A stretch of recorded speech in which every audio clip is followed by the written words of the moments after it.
Assalamualaikum warahmatullahi wabarakatuh. Perkenalkan, nama saya Abdul Resya Prasetya, mahasiswa Universitas Terbuka dengan NIM 8600459112. Pada video kali ini, saya akan mempraktekkan mengajar dengan menggunakan modul ajar atau RPP yang sudah saya buat pada tugas sebelumnya. Untuk pelajaran Ilmu Pengetahuan Alam dan Sosial yaitu IPAS pada kurikulum Merdeka fase B untuk kelas 5 SD dengan tema Tata Surya.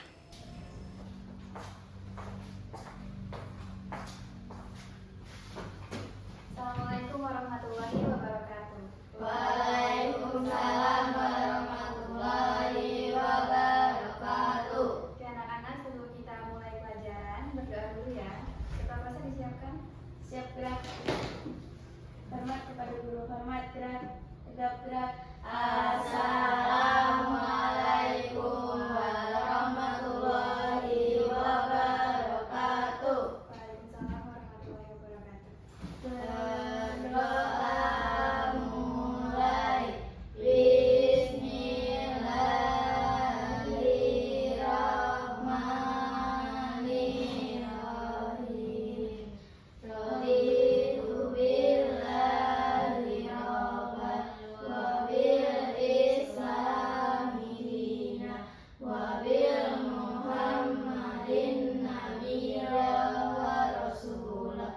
Rabbi zidna ilma warzuqna fahma. Amin ya rabbal alamin.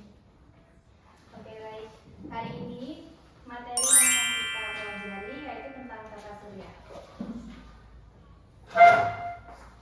Sebelumnya Ibu mau tanya nih sama anak-anak semua, ada yang tahu nggak sih apa itu tata surya? Tahu. Oke, Ibu jelasin ya. Tata surya adalah kumpulan benda-benda langit yang berpusat pada matahari. Semua planet bergerak mengelilingi matahari pada jalurnya masing-masing yang disebut orbit. Matahari adalah pusat tata surya. Fungsinya yaitu memberikan cahaya, memberikan panas, dan menjadi sumber energi bagi kehidupan manusia. Tanpa adanya matahari, bumi akan gelap dan juga dingin. Oke anak-anak, sekarang kita akan mengenal planet ya. Planet-planet, kalian simak videonya. Dapat berjuta-juta galaksi dan kita berada pada salah satu dari jutaan galaksi tersebut. Galaksi yang kita tempati bernama Bima Sakti atau Milky Way. Galaksi Bima Sakti terdiri dari kumpulan tata surya. Salah satunya adalah tata surya yang kita tempati. Setiap tata surya memiliki bintang besar sebagai pusatnya. Bintang besar tersebut adalah matahari. Jadi matahari adalah pusat tata surya ya. Matahari disebut bintang karena dapat memancarkan cahaya sendiri. Matahari memiliki gaya gravitasi sehingga benda-benda langit yang lain beredar mengelilingi matahari. Benda langit tersebut antara lain planet, asteroid, satelit, komet, dan meteoroid, ionosfer, dan corona. Ini bukan nama coronavirus ya, beda. Inti matahari memiliki suhu yang sangat tinggi, berfungsi sebagai sumber energi matahari. Energi ini dipancarkan secara radiasi. Fotosfer. Di daerah ini terdapat bintik matahari, yaitu daerah dengan medan magnet yang sangat kuat, dingin, dan lebih gelap dari sekitarnya. Kronosfer. Nah, saat terjadi gerhana matahari total, kronosfer ini akan tampak seperti gelang merah. Dan satu lagi, korona. Korona adalah lapisan terluar berwarna keabu-abuan, terlihat seperti mahkota. Korona juga akan terlihat saat gerhana matahari total. Selanjutnya, kita akan bahas benda-benda langit yang mengelilingi matahari. Dimulai dari planet. Nah, planet bukan bintang ya, jadi tidak bisa memancarkan cahaya sendiri. Tidak seperti matahari.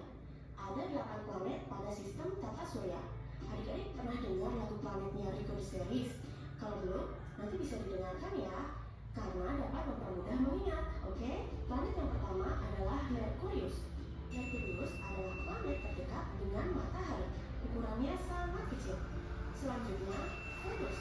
Planet kedua dari matahari ini biasa disebut bintang fajar atau bintang gejolak, atau bisa juga bintang senja.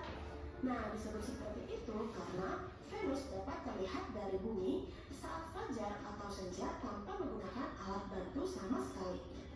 dikenal sebagai planet terpanas dalam tata surya, walaupun letaknya tidak sedekat Merkurius. Mau tahu kenapa?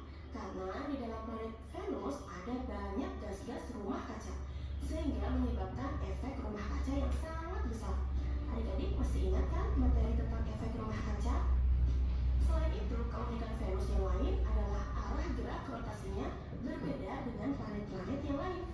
Jika planet-planet lain berotasi dari barat ke timur, Venus malah sebaliknya dari timur ke barat. Selanjutnya, Bumi. Inilah satu-satunya planet yang dapat dibumi oleh makhluk hidup, termasuk kita. Bumi memiliki satu satelit alami, yaitu bulan. Bulan selalu mengikuti kemanapun bumi berada. So sweet ya. Karena memang itulah tugasnya satelit. Satelit selalu mengikuti planetnya. Dari luar angkasa, planet bumi tampak kebiruan. Makanya ada yang bilang bumi adalah planet biru. Birunya bumi karena berasal dari luasnya perairan yang ada di bumi. Misalnya laut atau samudra. Mars. Planet Mars tampak berwarna kemerahan. Jadi, Mars disebut juga planet merah. Planet Mars memiliki dua satelit alami, yaitu Deimos dan Phobos. Jupiter. Planet terbesar di tata surya ini memiliki paling banyak sekali satelitnya. Saturnus. Planet ini tampak indah sekali seolah-olah bercincin. Makanya disebut planet bercincin. Sebenarnya cincinnya itu berasal dari bongkahan es dan batu yang bergerak mengelilingi planet Saturnus. Indah ya? Uranus. Planet ini dikenal sebagai planet terdingin di tata surya. Dan ada satu lagi, planet Neptunus, yaitu planet terjauh atau terluar karena letaknya yang paling jauh dari matahari. Oke anak-anak, itu tadi udah ada penjelasan tentang planet-planet ya. Kalian udah paham kan? Oke, selanjutnya yaitu ada bulan. Bulan adalah satelit alami dari bumi anak-anak. Bulan mengelilingi bumi dan terlihat bercahaya karena memantulkan cahaya dari matahari.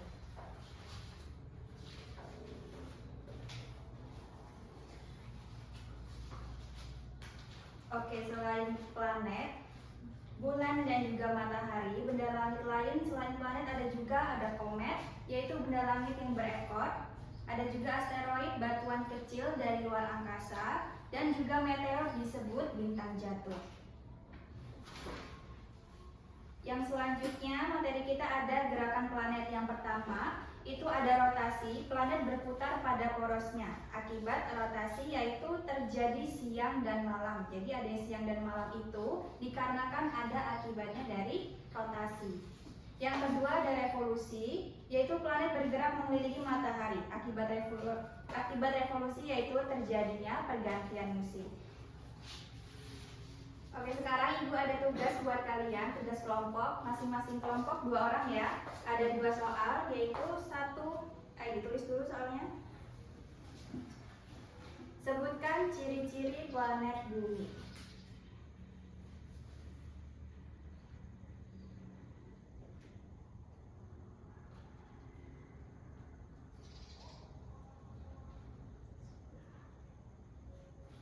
Yang kedua, sebutkan 8 planet secara urut.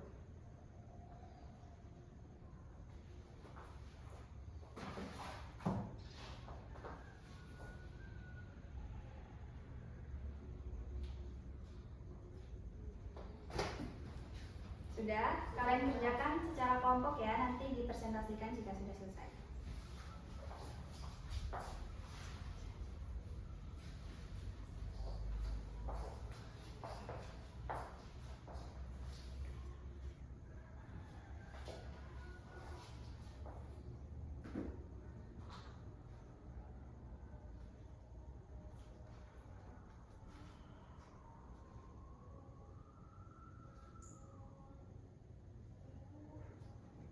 Oke anak-anak, tugasnya sudah selesai.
Wow.